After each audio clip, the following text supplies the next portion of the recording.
Earth severs ties with the Galaxy Council and left the cosmos in panic. Sarah Chen walked into the massive meeting hall on Proxima Station. Her black shoes clicked on the shiny metal floor as she made her way to the speaking platform. Around her, thousands of alien beings sat in curved rows that went up to the ceiling. Their strange eyes watched her every move. Some had tentacles instead of arms. Others looked like giant insects with wings. A few were just floating balls of light that somehow managed to speak. The Galaxy Council had been running things for over 300 years. They made the rules for trade between planets. They decided which species could have weapons and which could not. They told everyone how to live and work together in space. Earth had joined this council 50 years ago, and humans had been trying to fit in ever since. Sarah reached the center of the platform. A bright spotlight shone down on her, making her red hair look almost like fire. She placed her hands on the speaking stand and looked up at all the alien faces staring down at her.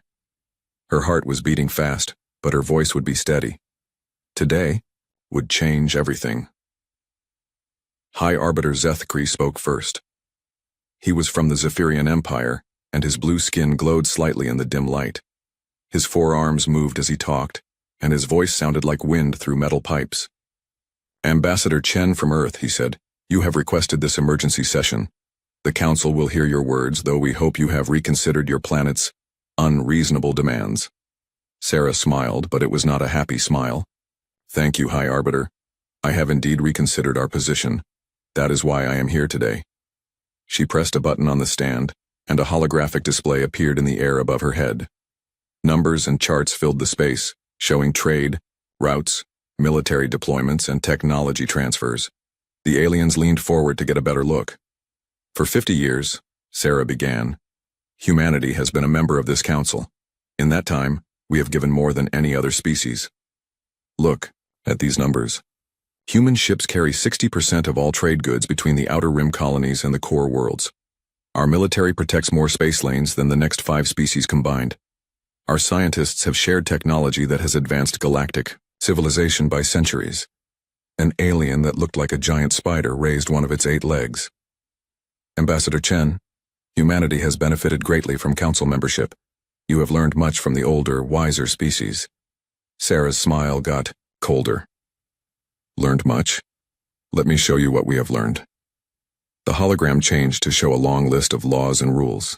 We learned that humans must pay triple taxes on our colonies compared to Zephyrian worlds. We learned that human ships must carry tracking devices, but collective vessels do not.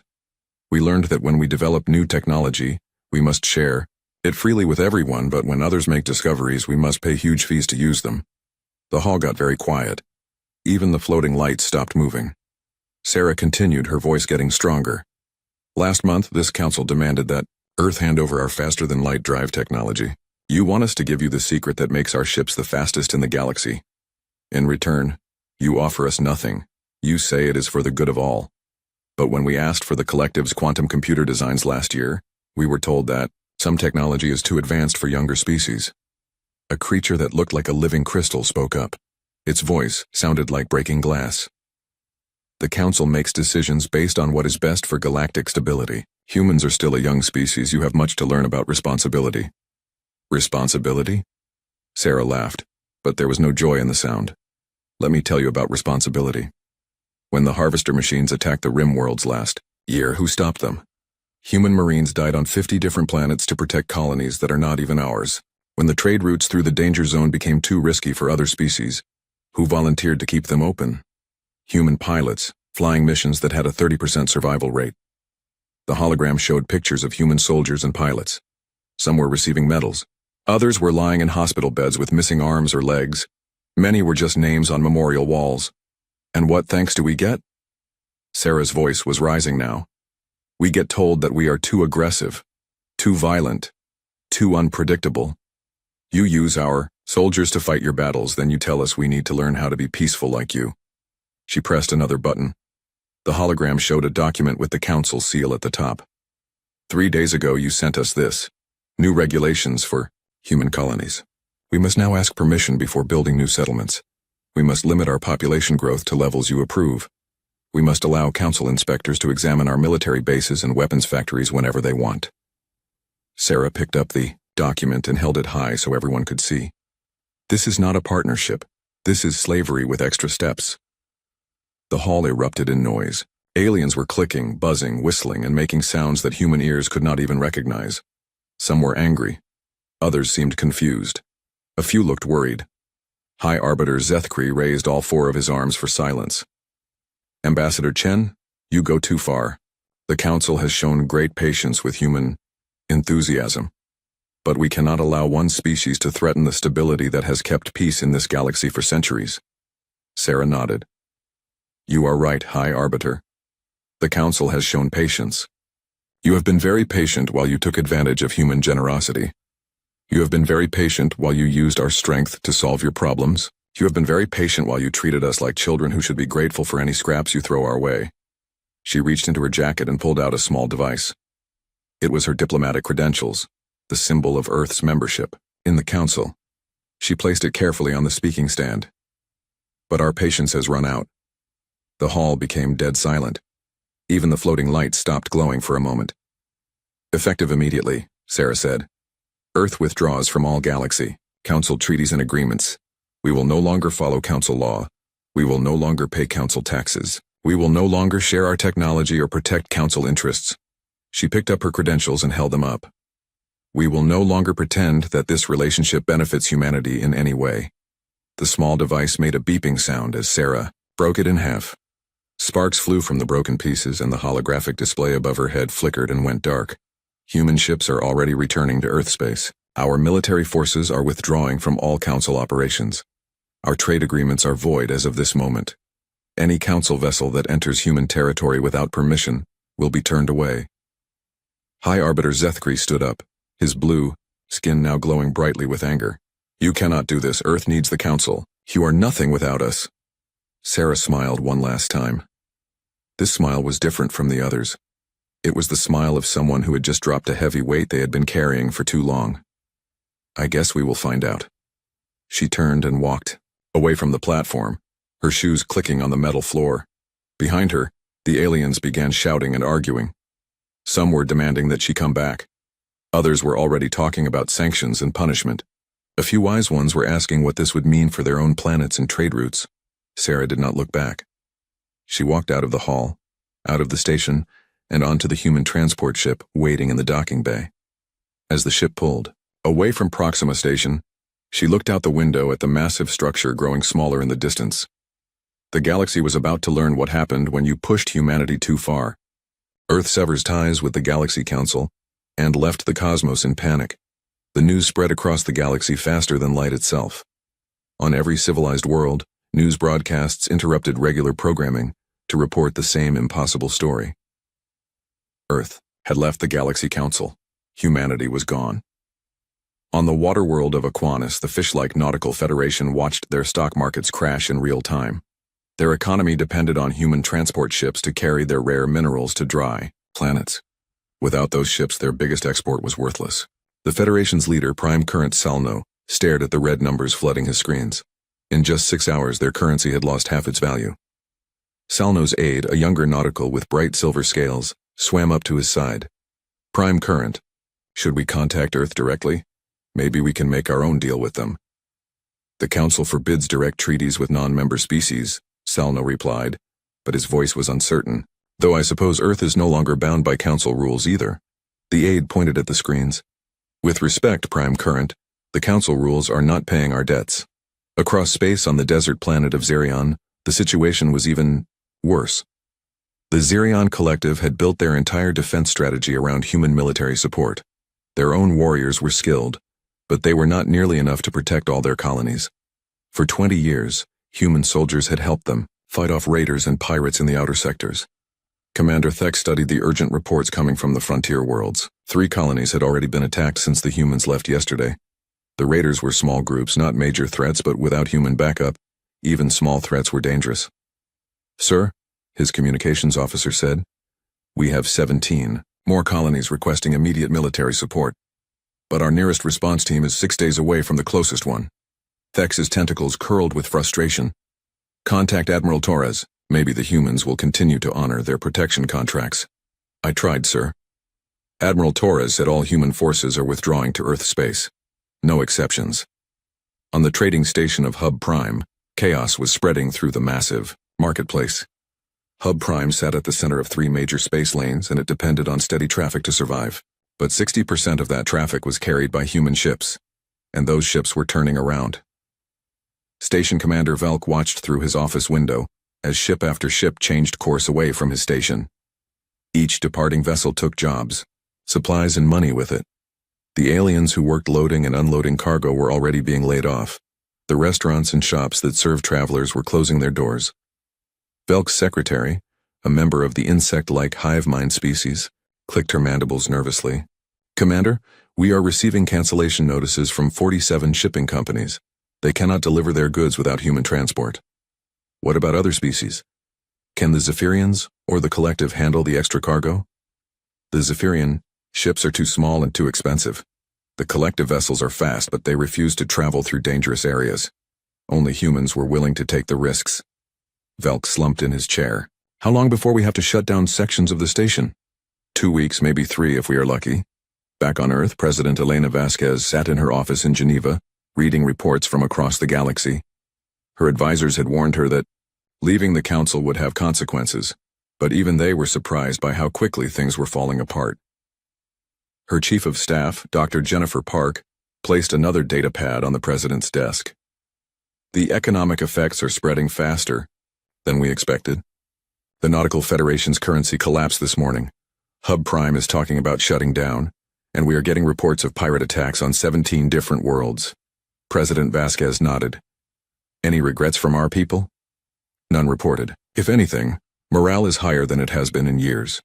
Our own economy is booming now that we do not have to ship 70% of our production off-world as council taxes." The president stood and walked to her window, looking out at the peaceful Earth sky. "What about military requests? Are other species asking for help?" "Hundreds of them. But Admiral Torres is sticking to the withdrawal plan. All our forces will be back in Earth space within the week." "Good. Let the galaxy see what they lose when they treat their friends like servants." On Proxima Station, High Arbiter Zethkri called an emergency meeting of the council leadership. The massive conference room that usually held formal ceremonies now buzzed with panic and anger. Representatives from the major species argued loudly while smaller delegates watched in fear. "This is disaster," shouted General Krev from the warrior caste of Rigel. "Half my supply lines run through human space. They have shut down all access." The floating energy being known as prime thought pulsed with agitation. "Our research stations depended on human technical support. Without their engineers, 3 of our most important projects have already failed. The humans cannot be allowed to hold the galaxy hostage," Zethkri declared. "We must show them that the council does not bow to threats." "What exactly do you propose?" asked Minister Yila from the Peaceful Harmony Worlds. "Economic sanctions? They already refuse to trade with us. Military action? Their withdrawal has shown us how much we depend on their military strength." The room fell quiet as the truth of her words sank in. For 50 years, the council had grown used to having humans solve their problems. Human ships carried their goods. Human soldiers fought their battles. Human scientists solved their technical challenges. Now, suddenly, all of that was gone. Zethkri's 4 arms gestured angrily. "There must be something we can do. We cannot let one species dictate terms to the entire galaxy." "Maybe," said a small voice from the back of the room, "we should ask ourselves why they left." Everyone turned to look at the speaker. It was Ambassador Kira from the Altruian Federation, one of the smaller species in the council. She rarely spoke at these meetings, but now she stood up with quiet confidence. "I have read the human complaints," she continued. "They are not unreasonable. We do tax their colonies more heavily than others. We do demand they share technology while keeping our own secrets. We do use their military to fight battles we are afraid to fight ourselves. The Council's decisions are based on careful consideration of galactic stability." Zethkri replied, stiffly. "Are they?" Kira asked. "Or are they based on what is most convenient for the older, more established species?" The room erupted in angry voices, but Kira continued speaking. "Look around you. The galaxy is falling apart, and it has only been 2 days since the humans left. Does that sound like a stable system to you?" Meanwhile, on the frontier world of Haven Colony, the colonists watched the sky with growing fear. The human patrol, ships that had protected them for 15 years, were gone. In their place, 3 pirate vessels circled overhead like vultures. Colony Administrator Mills tried to keep his voice calm as he spoke into the communication system. "This is Haven Colony calling any council forces in the area. We have hostile ships approaching and request immediate assistance." The reply came back crackling with static. "Haven Colony, this is Council Patrol Ship Righteous. We are 48 hours away at best speed. Try to hold out until we arrive." Mills looked out the window at the pirate ships growing larger in the sky. 48 hours? They will attack within the hour. His deputy, Sarah Kim, checked the colony's defenses one more time. "Our shields can hold for maybe 6 hours if we are lucky. Our weapons are no match for 3 ships. What about the human emergency frequency?" I tried. No response. Orders are orders, I guess. Mills closed his eyes and thought about the 50,000 people depending on him to keep them safe. "Try again. Keep trying. Maybe one of them will break orders to help us." But the human ships continued on their course toward Earth, leaving the colony to face the pirates alone. It was a hard lesson for the galaxy to learn. For 50 years, humans had been the safety net that caught falling worlds. Now that net was gone, and everyone was about to find out how far they could fall, the panic was just beginning. Earth severs ties with the Galaxy Council and left the cosmos in panic. 3 months had passed since Earth walked away from the Galaxy Council, and the situation had gone from bad to terrible. What started as economic problems had grown into something much worse. Wars were breaking out across the galaxy as old enemies realized that their human protectors were gone. The Zephyrian Empire was facing the biggest crisis in its 1,000-year history. Emperor Vextai stood on the balcony of his crystal palace, looking out at his capital city. Smoke rose from several districts where riots had broken out. His empire was falling apart, and he knew exactly why. For decades, the Zephyrians had used human mercenaries to keep their conquered worlds in line. The humans were better fighters than Zephyrian soldiers, and they cost less than maintaining huge armies on every planet. It had seemed like a perfect arrangement. Now those mercenaries were gone, and rebellion was spreading like fire through dry grass.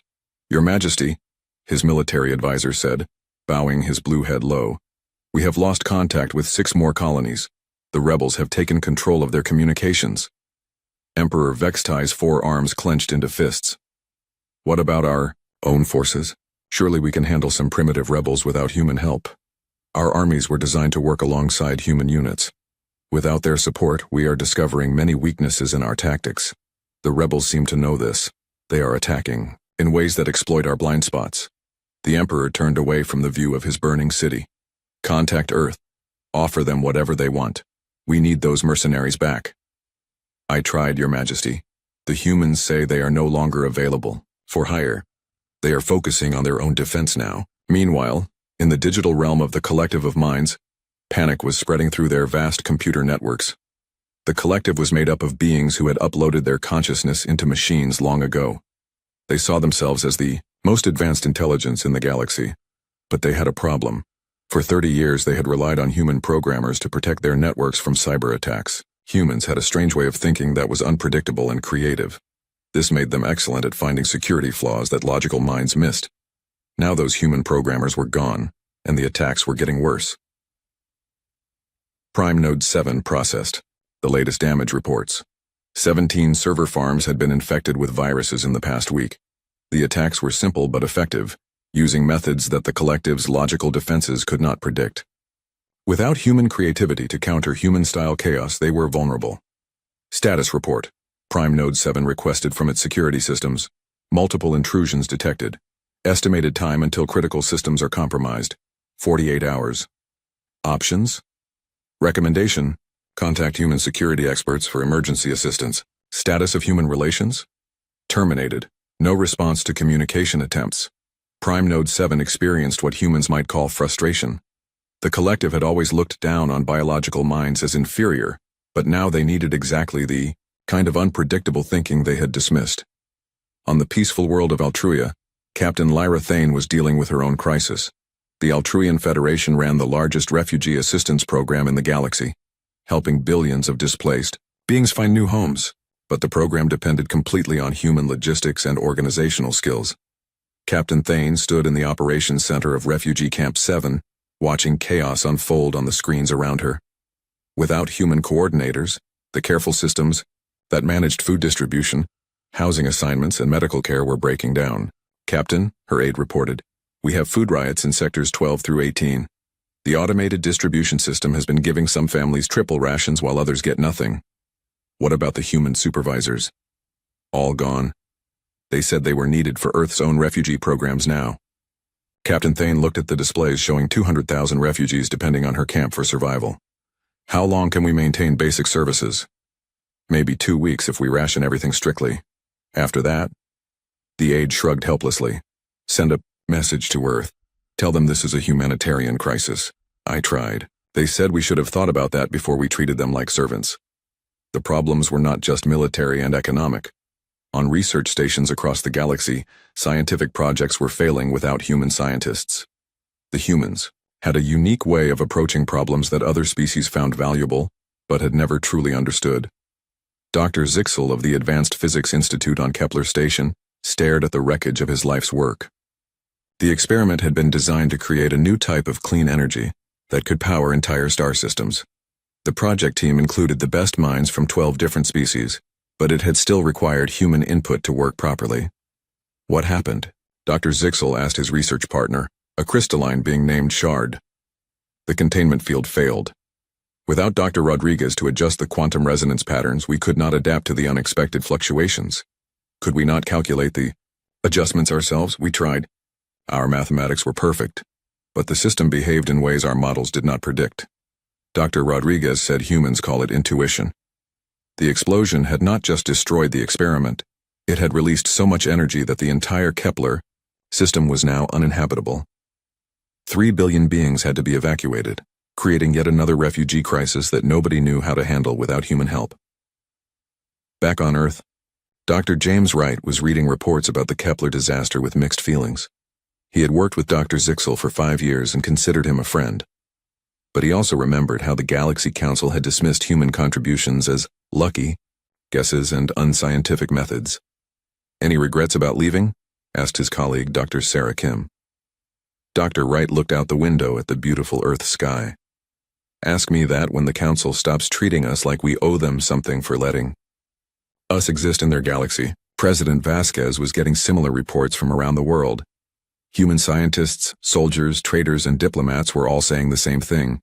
They felt bad about the suffering their withdrawal was causing, but they were not willing to go back to being treated as second-class citizens. "The galaxy is learning a hard lesson," the president told her cabinet.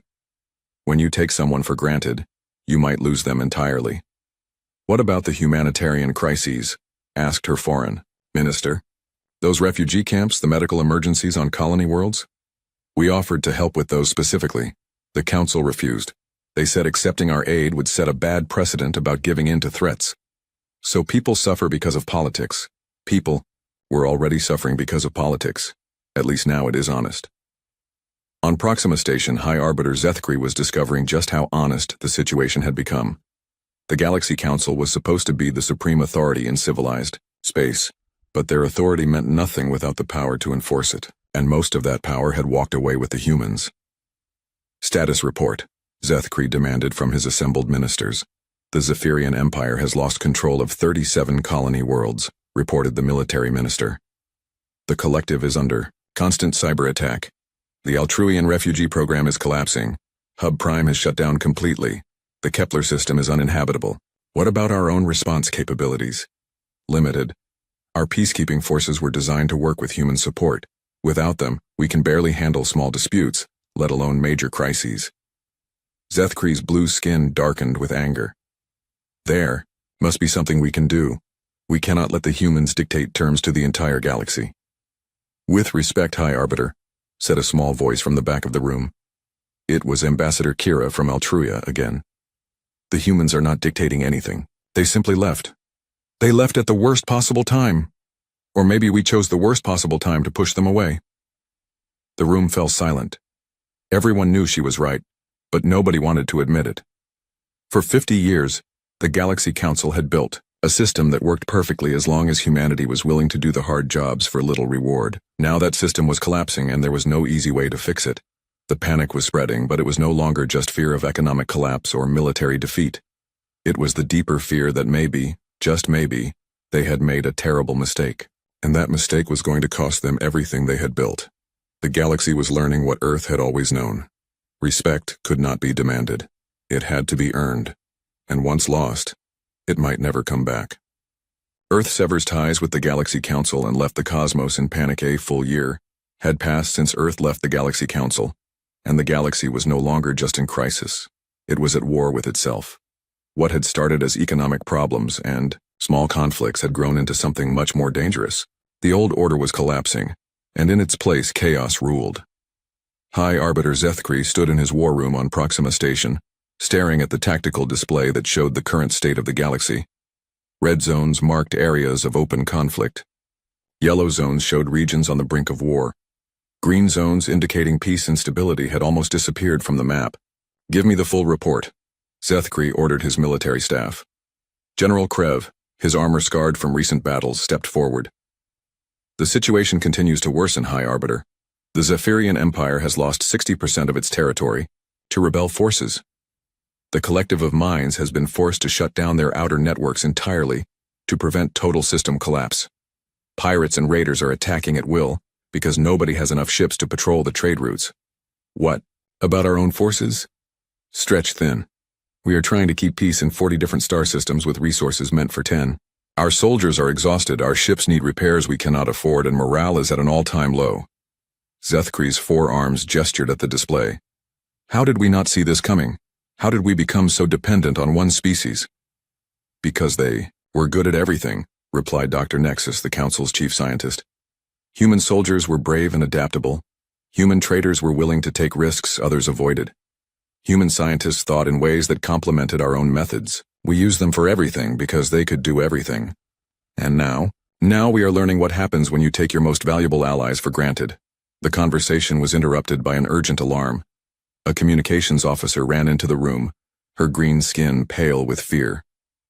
"High Arbiter, we are receiving emergency signals from the Harmony worlds. They are under attack by the Harvester machines." Everyone in the room froze. The Harvesters were ancient machines that had been sleeping in the dark spaces between galaxies. They woke up every few centuries to consume entire star systems, turning planets into raw materials for their endless construction projects. Kiri, last time they appeared, it had taken the combined might of every species in the galaxy to drive them back. "How many ships?" Zethkri asked. "Unknown. The Harmony world's long-range sensors detected at least 50 Harvester vessels before their stations were destroyed." 50? General Krev's voice cracked with fear. "We barely stopped 12 of them last time, and that was with full human support." The implications hit everyone at once.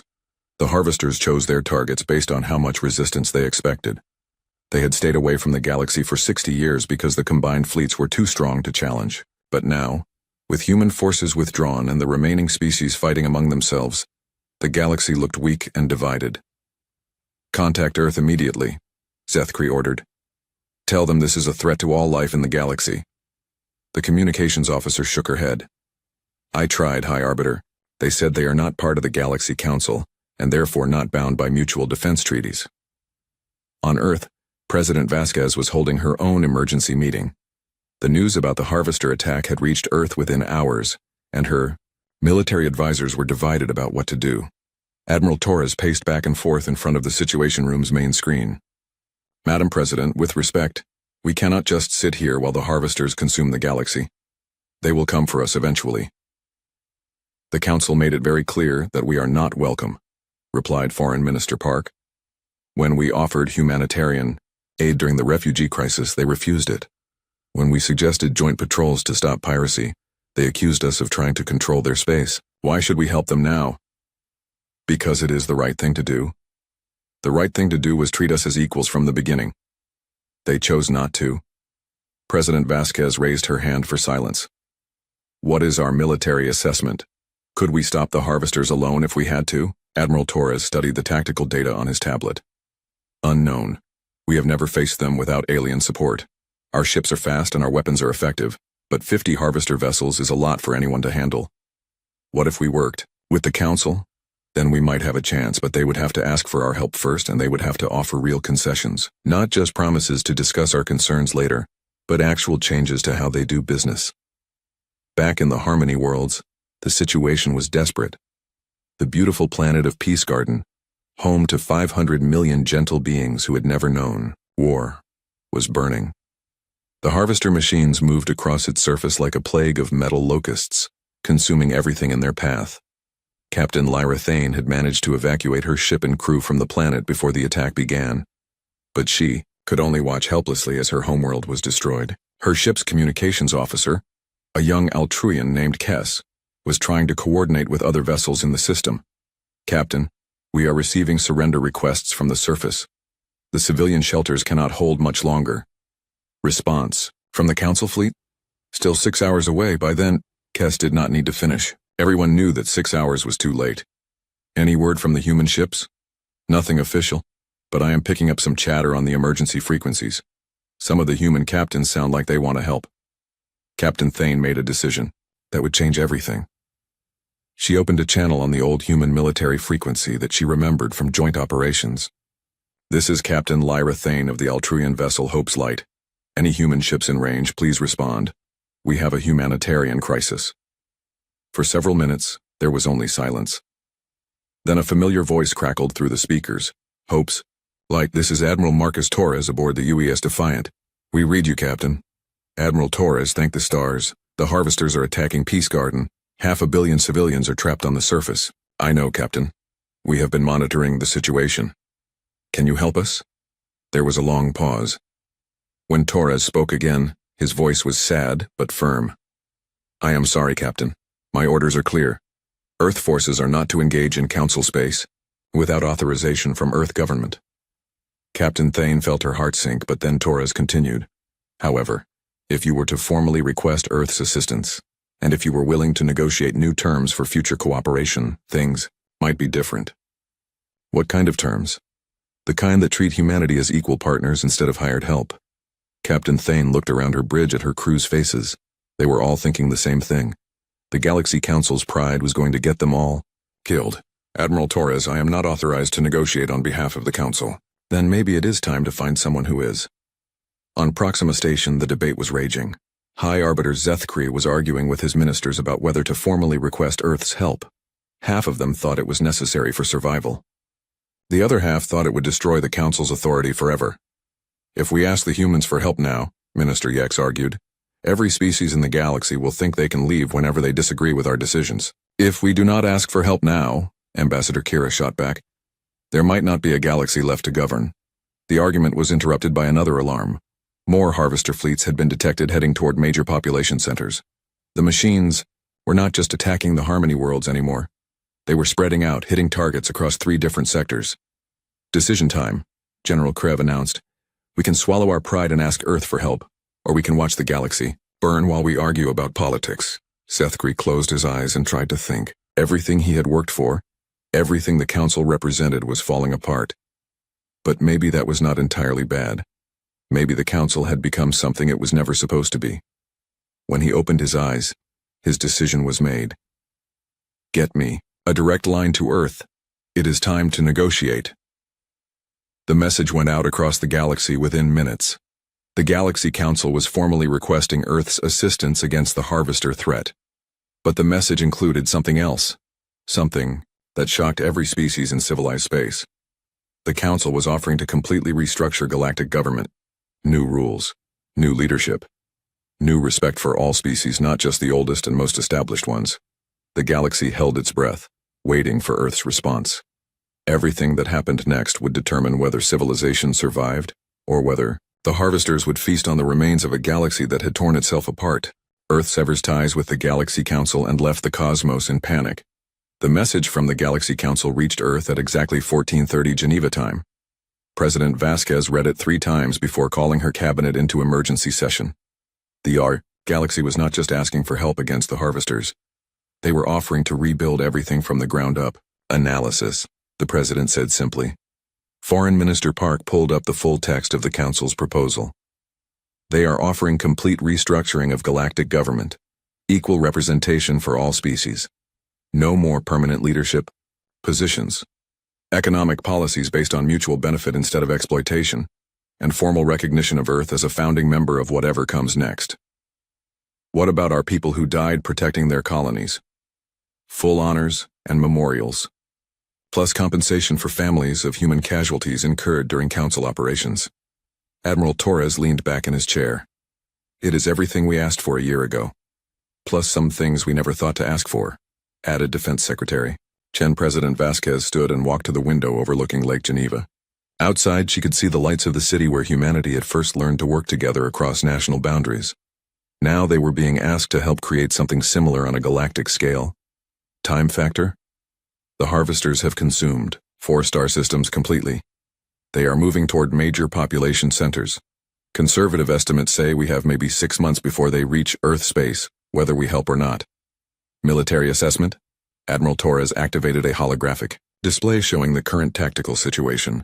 Combined human and alien fleets would have a real chance of stopping them.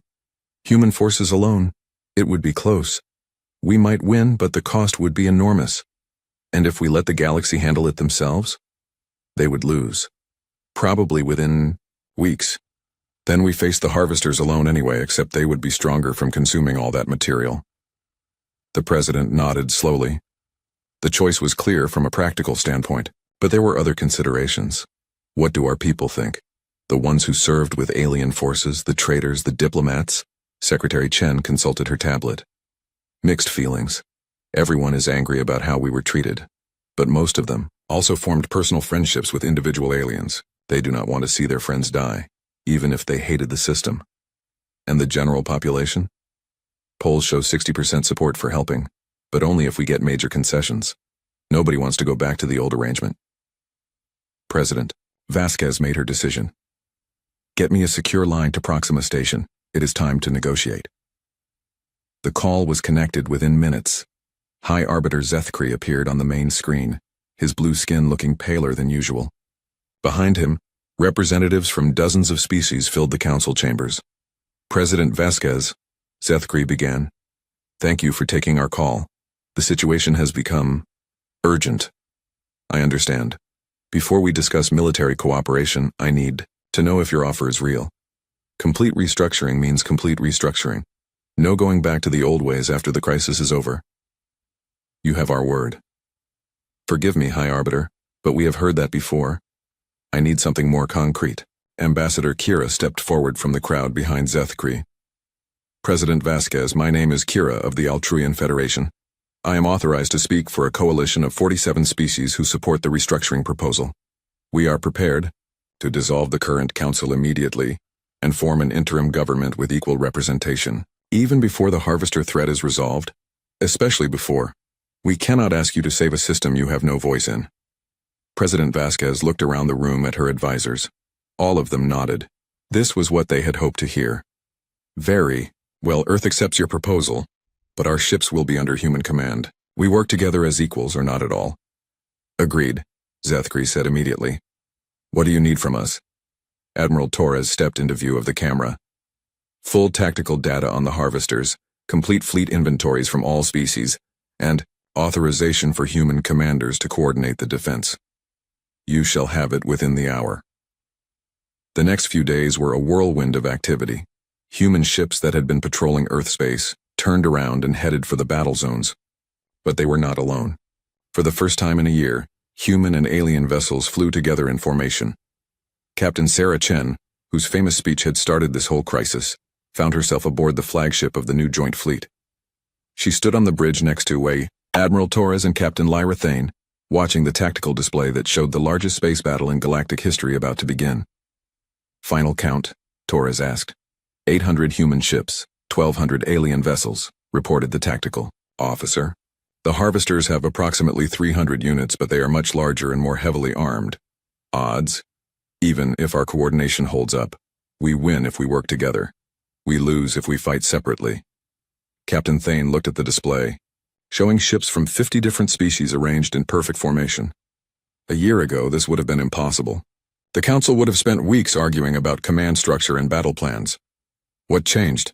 Chen asked. You did. When you walked away, you showed us that the galaxy needs humanity, as much as humanity needs the galaxy. But more than that, you showed us what real partnership looks like.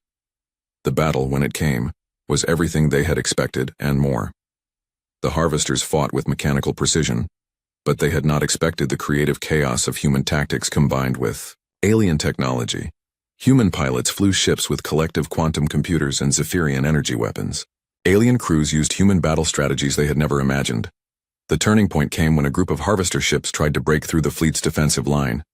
In the old days, each species would have tried to stop them using their own methods. Instead, human fighters created a distraction while Altruian support ships provided cover for Zephyrian heavy cruisers to move into position. The coordination was perfect, and the harvester breakthrough failed. After 18 hours of continuous fighting, the last harvester ship was destroyed. The galaxy was safe, but more importantly, something new had been born from the ashes of the Old Council. 3 months later, Ambassador Sarah Chen stood once again in a great meeting hall. But this hall was different from the one where she had made her famous speech. It was smaller, more intimate. Instead of tiered seating that put some species above others, everyone sat at the same level around a circular arrangement. The Reformed Galactic Assembly recognizes Earth's representative, announced the current coordinator, a position that rotated monthly among all member species. Chen stood and looked around at the faces watching her. Some were former enemies. Others were old friends. All of them were equals now. "Thank you, Coordinator Vextai," she said, nodding to the former Zephyrian emperor who had become a surprisingly effective advocate for democratic reform. "I am here today not to make demands or ultimatums, but to celebrate what we have built together." She gestured to the display showing trade figures, military cooperation statistics, and diplomatic agreements. "In 3 months, we have accomplished more than the Old Council did in 3 years. Trade is flourishing because it benefits everyone involved. Military cooperation is stronger because it is truly mutual. Scientific research is advancing because we are sharing knowledge instead of hoarding it. But most importantly," she continued, "we have learned that partnership means more than just working together. It means respecting each other. It means recognizing that different approaches to problems make us all stronger." She paused and smiled. "A year ago I stood in a different hall and told you that Earth was leaving. Today, I am proud to say that we are home." The applause that followed was not just political courtesy. It came from beings who had learned the hard way that cooperation was more valuable than control, and that respect could not be demanded, but had to be earned. As the session ended and delegates began to mingle, Chen found herself standing next to High Arbiter Zethkri, who had taken a much smaller role in the new government. "Any regrets?" she asked. Zethkri's forearms spread in what humans had learned was a gesture of contentment. "I spent 1,000 years trying to maintain order, through authority. In 1 year, you taught us to build order through partnership.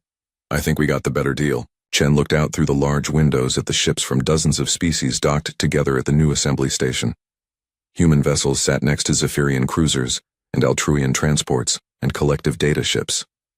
They were no longer a fleet of separate species forced to work together. They were partners who chose to work together. The galaxy had learned what Earth had always known. True strength came not from forcing others to follow, but from earning their respect and working together as equals. It had taken a crisis to teach that lesson, but now that it was learned, there was no going back.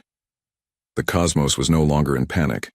It was at peace, and that peace was built on the solid foundation of mutual respect and genuine partnership. Earth had not just saved the galaxy from the harvesters, they had saved it from itself.